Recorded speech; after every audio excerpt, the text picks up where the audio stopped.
In every sort of important negotiation where there's going to be a little bit of friction, you're trying to balance getting as good of a deal as you can for yourself, so being assertive to hopefully the extent you think is fair and justified, but also being flexible because there's going to be some give and take.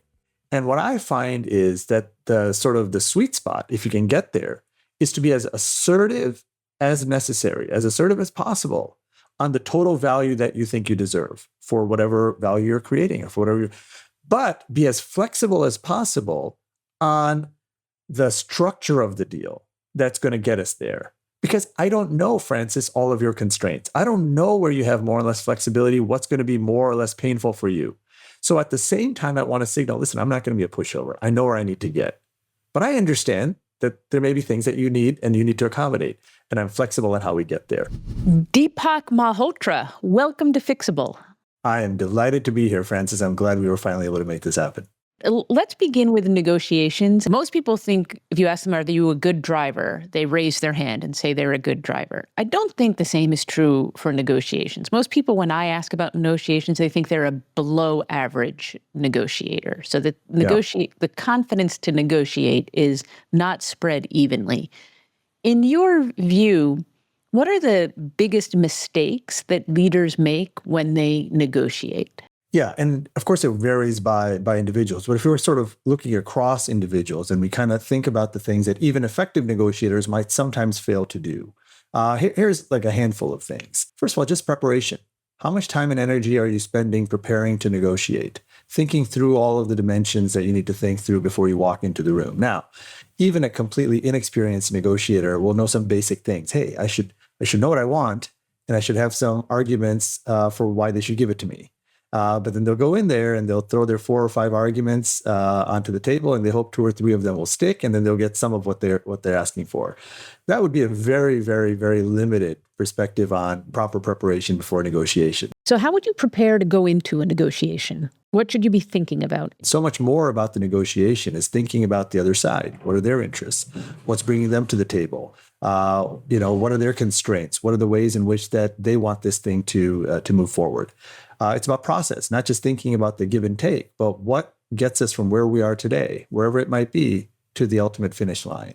Thinking about the psychological frame of the negotiation. How am I being perceived? How are they being perceived by me? How do we manage the psychology of the negotiation, not just the give and take on the economics of the negotiation? So one of the things that I think even effective negotiators fail to do is to prepare multidimensionally, not just about the substance of the deal, but about the process, about the framing, about the optics of the deal. How do I make sure I'm still learning in the middle of this negotiation? So I'm not just negotiating on the basis of what I know. I'm also gathering more information. So that would be one thing. Yeah. So sometimes we're so focused on what we want out of the deal, we forget to step back and look at the whole picture. I love what you said about thinking about the position of the other side and their interests, and thinking about how the other side perceives you. The other thing that sometimes happens is we focus too narrowly on the here and now. The people in the room, the issues on the table. We don't necessarily zoom out enough to think about who are all the parties that might be relevant to the situation. What might their interests and constraints and perspectives be? When should we bring them into the negotiation, or how do we account for the fact that they're not in the room? What's our overall strategy? Sometimes you can negotiate every deal that comes to the table very, very effectively, but you still end up in the wrong place because you didn't think very, very mindfully deliberately about which negotiations you should even be a part of. And then, of course, the last piece is something that I alluded to earlier, which is being able to see the world in the way other people see it. Your job as a negotiator is not simply to be an advocate. That might be your motivation. You're advocating for yourself. But to be an effective advocate of yourself, you need to have tremendous empathy.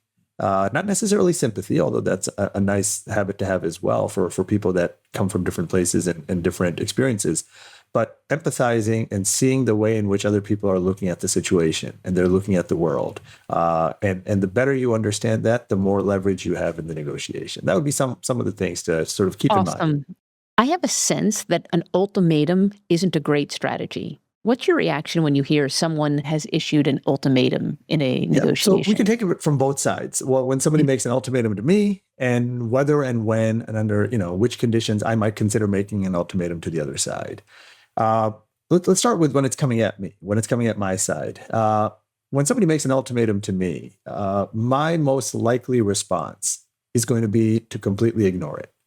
I'm not going to ask people to repeat it. I'm not going to ask them to explain what they meant by it. As much as I advocate learning as much as you can, in that moment when that ultimate goes onto the table, and I don't care how we're negotiating, in person, face-to-face, on the phone, email, Slack, video conference, doesn't matter. I'm going to address everything else you said in that communication, but I'm going to ignore the ultimatum. Now, why?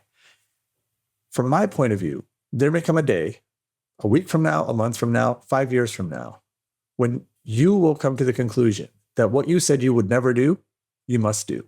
What you said was completely off the table, has to be on the table. And when that day comes, the last thing I want you to be thinking about is, you said, I'm never going to do this, or this is never going to happen. I don't want you fixated on your own ultimatum, because on that day, that's going to be a barrier. This is sort of a version of what we were discussing earlier about also strategizing for the optics, also strategizing for the psychology of the deal. There's this notion, I didn't come up with this phrase, it was originally voiced, I believe, by Bill Urey, a former colleague of ours at Harvard Law School, who said, as negotiators, we have to be in the habit of writing their victory speech for them. You have to be in the habit of writing their victory speech for them, as in think about what it is you're asking somebody to accept. And then ask yourself, how will this person go back with what you have proposed and still be able to look good and declare victory to their audience, their boss, their partners, themselves? Sometimes the hardest thing is for someone who has been fighting so hard for one thing, talking about how important it is, how fair it is, how ethical it is to do this. And to then have to walk away from that, that is not an easy thing for people to stomach. So when people make an ultimatum, what I'm thinking about is, what is driving this? I'm not going to give it too much weight, because it's possible the person is just upset. Maybe they feel like I've been pushing them too hard and now they got to assert something in return. Maybe they just had a bad day. Maybe they're doing it for tactical advantage. If they just draw a line somewhere, maybe I'm going to back down. So for all of those reasons, I don't want to take it too seriously. At the same time, if it's a real ultimatum, I don't have to worry too much about it. It'll keep coming back. It'll come back through every channel at every stage of the negotiation. And at some point, I can make the judgment, this is a red line for them. I just don't want to jump to that conclusion too easily. What I love about that is both the strategy and the empathy. Like, you're helping them save face at a future date. Yeah, and in it's general. It's really lovely. You know, my philosophy is, to the extent possible, you don't want to force people to choose between doing what's smart and doing what makes them look good. To the extent possible, you want to align those two things. And to the degree that they're aligned, the more likely they're going to do smart things. And typically in negotiations, I want the other side behaving smartly, sophisticatedly, not making rash decisions, behaving in ways that may seem irrational to me or are unpredictable. So it allows us to do that. Now, as much as I feel that that's the important or the right way to respond, does it mean I'll never make an ultimatum? No, I will make ultimatums. For example, if something is truly a red line for me, it probably helps both sides to know that this is going to be unacceptable. The longer somebody is under the belief that they can get something that is never going to happen, the worse off we probably both are. So if something truly is a red line, I'll communicate it. Now, do I have to communicate it in an angry way? Do I need to communicate it in an assertive way? Do I just need to calmly communicate it? That depends a little bit on the situation. So the way I think about ultimatums is twofold.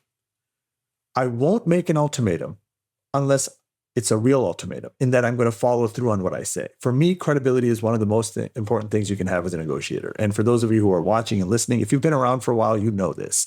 If you haven't been around for a while, I can guarantee you there will come a day when the only source of leverage you have in a negotiation is your credibility, is your reputation. It's the only reason somebody's choosing to sit down with you, or taking the risk you're asking them to take, or go down the path you're asking them to walk down with you.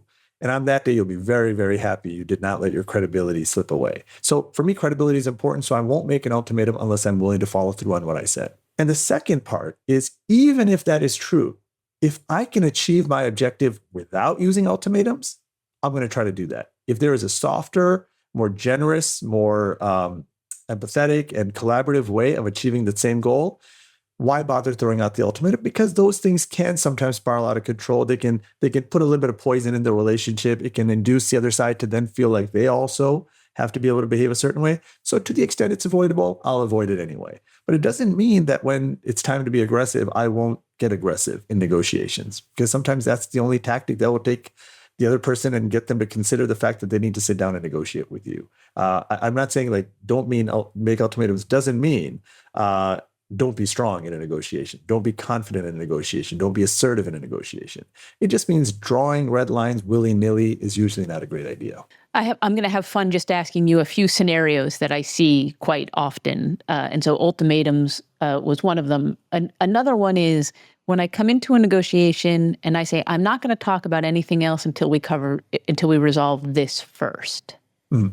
What's your emotional reaction to that? I'm reminded of, a good friend of mine is Jonathan Powell. He was many years ago the chief of staff to Tony Blair while he was prime minister. And one of the things Jonathan did during his time as chief of staff to Tony Blair was the Northern Ireland Peace Agreement. He was the lead British negotiator for that. Wow. He also happens to be today the national security advisor of the UK. So he's sort of gone back into the government.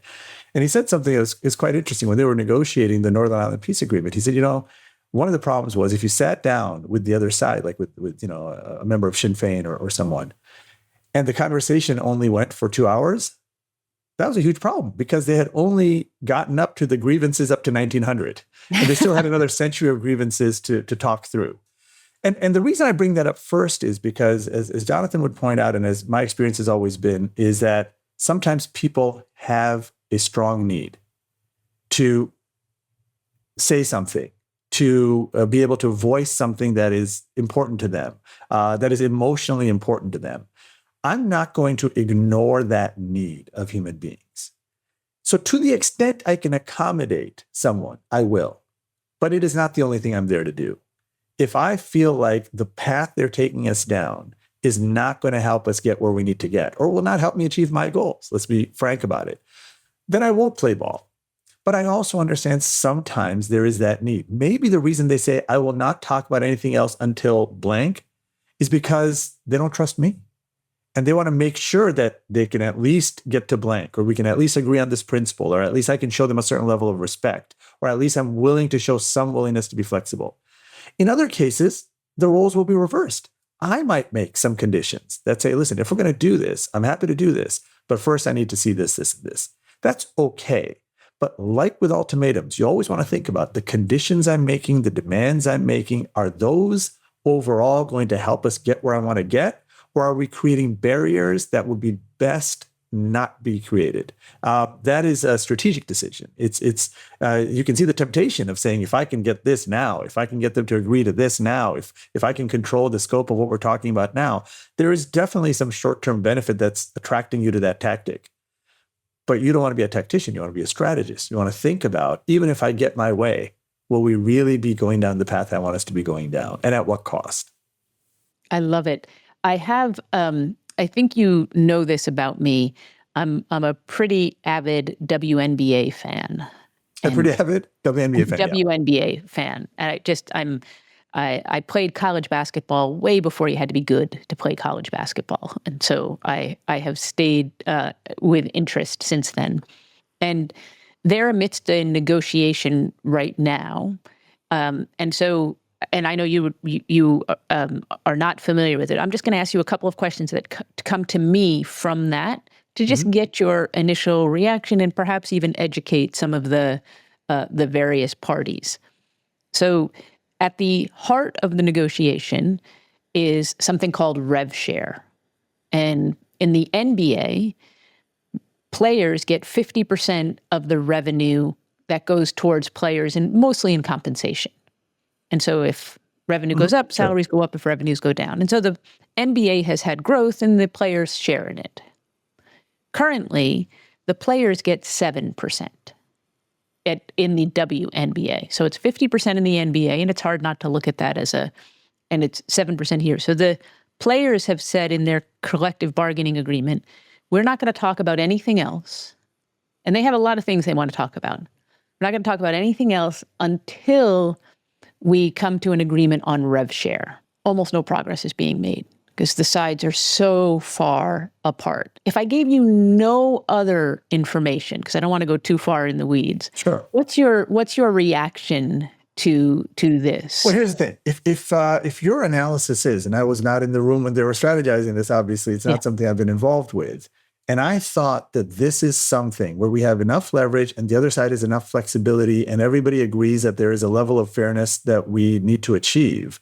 and they need to earn our trust, et cetera, et cetera. And it added up to saying, let's get this demand taken care of. There is a notion and it's especially used in complex, difficult, intractable conflicts, like when people are doing peace negotiations or other very complex, even trade negotiations. There is this principle that often gets put on the table, and often it's said very explicitly: nothing is agreed until everything is agreed.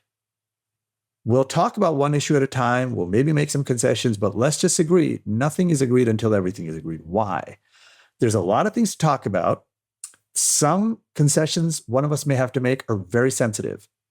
And why would I make concessions, for example, on allowing an insurgent group to have political participation, which is what we're talking about for the next 2 months, when I don't know if downstream they're going to agree to completely disarm, demobilize, and reintegrate? I would only do that under those conditions. But we don't have the capacity to be talking about everything that's going to take us 9 months all in this week. And so the reason this principle gets brought to the table is because people understand we, under certain conditions, would agree to some things. We won't under others, but we can't talk about everything at the same time. So it's likely that what I would have proposed in a situation like that is to emphasize the importance of this. Yeah. And to say whatever else we agree to is not a concession that you can pocket, because nothing is agreed until everything is agreed. We will have to look at the totality of the deal. And what that allows you to do, even in situations where some things are maybe deal breakers for you, are very important for you right now, and important concessions you don't want to just give away, or you don't want to signal to the other side that you can live with something when you really can't or don't want to. It allows you to still balance that with this other important principle, which is how do we create the most value in a negotiation? And that requires trading off across issues sometimes. So how much you're going to get in revenue share as a player is probably contingent upon all the other things they're going to get downstream. But they don't yet know what they're going to get downstream. So how can they commit to a certain number today? You might yourself get a higher rev share downstream if certain things happen. So you're trying to balance the trading across multiple issues to create value with a process that still allows you to put some certain stakes in the ground. Okay. So I love that. Thank you. Nothing is agreed until everything is agreed. Do you have other pro tips? There's so many. If I was going to try to find like individual small nuggets, so I'll give you one more nugget, just of this kind. Thank you. Right? Which is, because I think a lot about ugly disputes, deadlocks, nobody's willing to move, etc. One of the other things that I like to communicate in a negotiation to the other side, especially if I expect a little bit of resistance or complexity. There may not be any ill will. It's just things are hard, One of the signals I want to try to send to the other side, and sometimes I'll say it in exactly these words: I know where I need to get. I'm flexible in how we get there.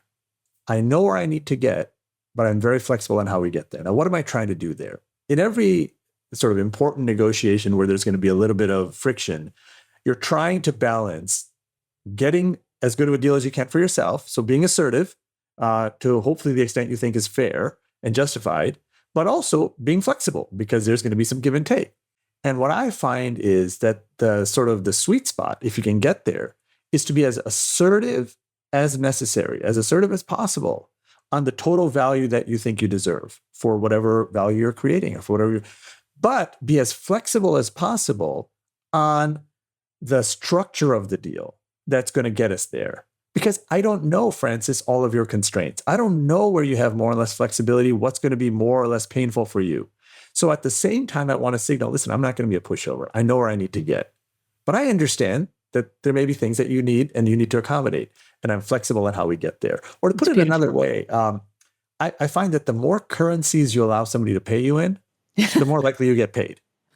If you demand not just here's what I want and here's how I want it and here's when I want it and all of those are just rigid, you might run into some walls that could have been avoided by just showing flexibility, not necessarily on what you deserve, not necessarily on your bottom line, not necessarily on your aspiration, but on the deal structure and the process by which you get it. So it's just another principle, a toolkit, part of your toolkit. Can I ask for a third and final one? I could ask you all day, but I want to keep it in the interest of time. But both of these, I feel like I just learned so much, and this is quintessentially Deepak to me, in that you tell a story and a narrative around it. You give the headline, and then you make me feel it and believe it. So If we can go to the well for one last one. All right, one more. Why don't we? Let's see. We can go for a classic, and this is something that will I want to say hopefully not completely new to a lot of your listeners and viewers, because it is one of the more fundamental things we think about in negotiation. We have this concept of getting into the habit of negotiating interests, not positions.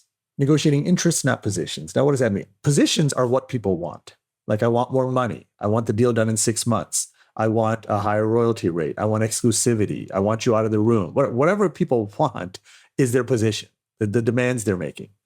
Your interests are not what you want. It's why you want it. The underlying need that it serves, the underlying motivation that's driving you to make this demand. And this notion of getting into the habit of negotiating interests, not positions, basically suggests the following. Sometimes what you want and what I want is completely incompatible. There is a complete deadlock on that. Like, you need to do this deal in the next 2 weeks. I cannot do the deal for at least 6 weeks. There is no overlap, Francis. There is no deal possible. Now, what if we went from what people want to why they want it, to the underlying interest, and I was able to have a conversation with you? Well, why is a 2-week deadline so crucial for you? Can you help me understand that? And you might say something. It could have said anything, but you happen to say, well, after 2 weeks, our financing is dries up, or the budget cycle is over, so we won't be able to do the deal. And I say, oh, well, that's interesting, Francis. Well, what if we could help you with the financing? Would that make it possible for you to then do it in 6 weeks or 8 weeks? And you might be like, oh, well, if you can address that problem, then sure, then we have flexibility there. I love it. And what that gets to is, as a negotiator, you want to get from what to why. Most of what people talk about in their negotiations, and especially in their arguments and fights, is here's what I want, what. Yeah. Your entire job as a negotiator, from the point of view of learning, not from the point of view of advocacy yet, but from the point of view of learning, is the why. Why is this person behaving this way? Not just about, why 2 weeks. It could be, why is this person angry? It could be, why is this person not willing to sit down with me? It's not what they're doing. What matters is why they're doing it. If you're getting ticked off at me, Francis, and you're yelling and screaming, I don't have a tactic or a strategy. I mean, I can come up with one on the fly if I need to, but I'm not trying to strategize against anger, because you might be angry because you think I disrespected you. Well, the solution there might be to show some respect. You might be angry because you think the offer I've made is completely one-sided. Well, the solution there is not to show respect. It's to educate you on the value of the deal, possibly to you. You might be angry because you got into a fight with your spouse this morning. Well, the solution there might be not to make a concession or educate you or anything, but to say, let's talk about it tomorrow. So why would I try to strategize or respond to the what?